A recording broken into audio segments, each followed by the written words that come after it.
Hello and welcome back to Frogboy X1 Gaming. I'm Andrew and I just wanted to take a few minutes to do a review for Modern Warfare 3. This game was absolutely incredible. I know I said that about 2 and 1, but you know what? Sledgehammer knocked this one out of the freaking park. And I mean this whole campaign, it didn't have any like the slowdown missions or anything like that. The way they built these missions now, it's not your normal corridor experience type deal. This is like there were so many of these missions that you could just go and decide how you're going to do it. You could do it stealthy. You could do it guns a-blazing. You could, well, yeah, like guns a-blazing or stealthy or a mixture of both or whatever, however you wanted to do it. Like there was no like set path, and that was pretty cool. Like there was a good amount of stuff and set pieces. The set pieces in this game, very, very cool. The graphics, the visuals, absolutely, undeniably, probably better than anything you've seen in a Call of Duty to date. Like this game was very good. The voice acting was on point.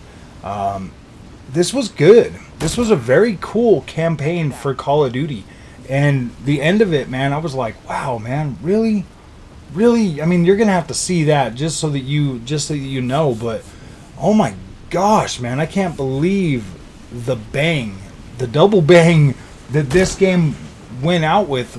Oh my goodness. So, some cool stuff like when you're like if you have your rifle and you switch to a sidearm, you'll like throw your rifle in this arm and then you'll aim with that arm or whatever, and if you start running then it'll switch to just like the cool little things like that just kind of made this game like really, really cool. I love this. So you've got Farrah back, you've got Chris back, you've got all of the team, you know, pretty much, you know, you got Soap.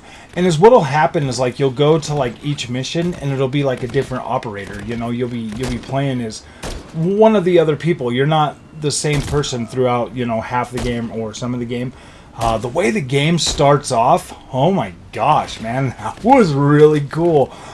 I thought that was cool. I'll talk about that because they showed like that mission, that very first mission where you're like you're swimming and then you go up and then you like climb up on top of this like prison thing out there, and it's like an island or whatever, and you go in there and you're getting somebody out. Like very, very cool. I really liked that mission. I thought that was cool.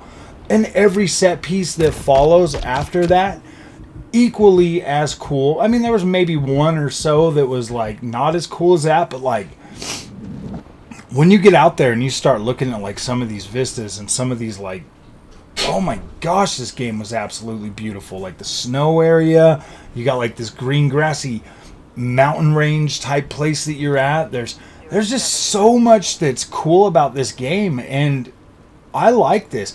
Let me be straight up. Like I'm a pretty big like Call of Duty campaign fan. I'll play the like multiplayer and stuff like that, but like my big thing is like the campaigns.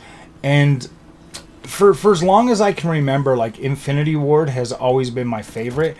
And I know that, you know, Sledgehammer, obviously they had help from Infinity Ward on this because this turned out freaking incredible. And that's not to say that Sledgehammer's not good at making Call of Duties. They've made some good ones, like what was it, Call of Duty World War or something.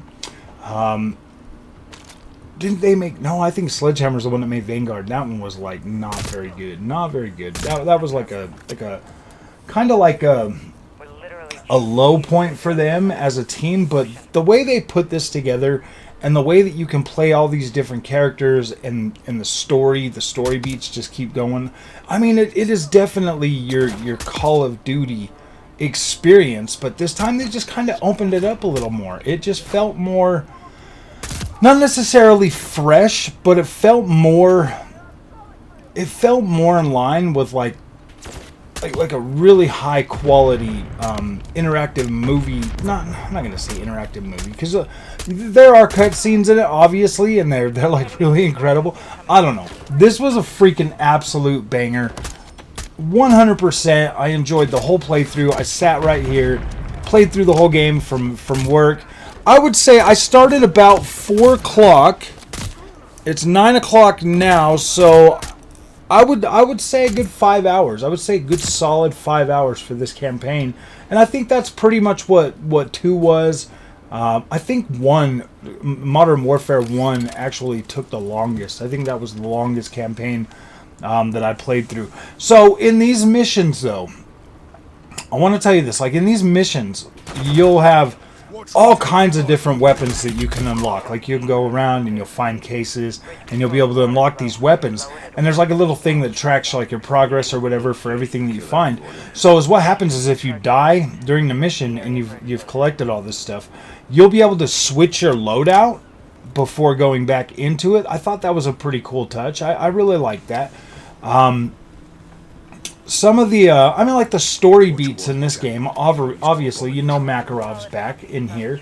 And the way that this comes together, and like Makarov himself, this is probably some of the best work that I think Sledgehammer Games has ever done. Easily, ever done. And, you know, when you're in this game and you're going through it, like this is such a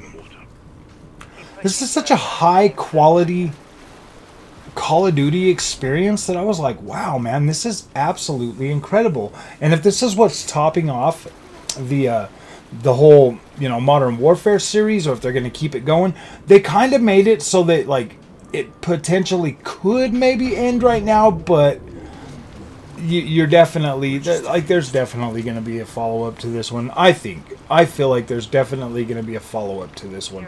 So hopefully that, you know, hopefully like next year's maybe we won't have to wait that long for a follow-up to this, because these last 3 Call of Duties have probably been, well, the last, you know, Call of Duty since, you know, Modern Warfare 2, Modern Warfare 3. These are probably some of the absolute best Call of Duty games that have ever been made, in my opinion. I don't care much for the World War II stuff. I mean, it's fun to play or whatever. I don't really care much for the Black Ops games. I mean, the first couple were okay, but then after the first 2, I just kind of stopped caring about those ones. But like when you get into these Modern Warfare games, these are probably my favorite storyline to follow. They have my favorite characters in them. They have, you know, really cool like gameplay mechanics that kind of push these forward, and the way that they built, you know, from 1 forward with like clearing house type stuff, all of that stuff to where it feels more grounded, it feels more tactical, it feels more military. I really love that. I love the fact that they brought that. Now, when it comes to like the multiplayer and stuff, guys, I'm probably not going to be reviewing all of that, but this one here is an easy 10 for me. Easy 10 for me. This one here knocked it out of the park. Did a good job, fully entertained me the whole time. I absolutely loved playing it, and everything else is a bonus on top of that. So yes, I absolutely thought this was an incredible Call of Duty to add to the Modern Warfare storyline. It was absolutely incredible, and you must play this. I think you will really, really enjoy this, and you'll see what I'm talking about at the end of the game that could potentially make you cry, man, if you're into these characters. So, all right, my friends, if you like this content, don't forget to like and subscribe. I'll see you guys in the next one.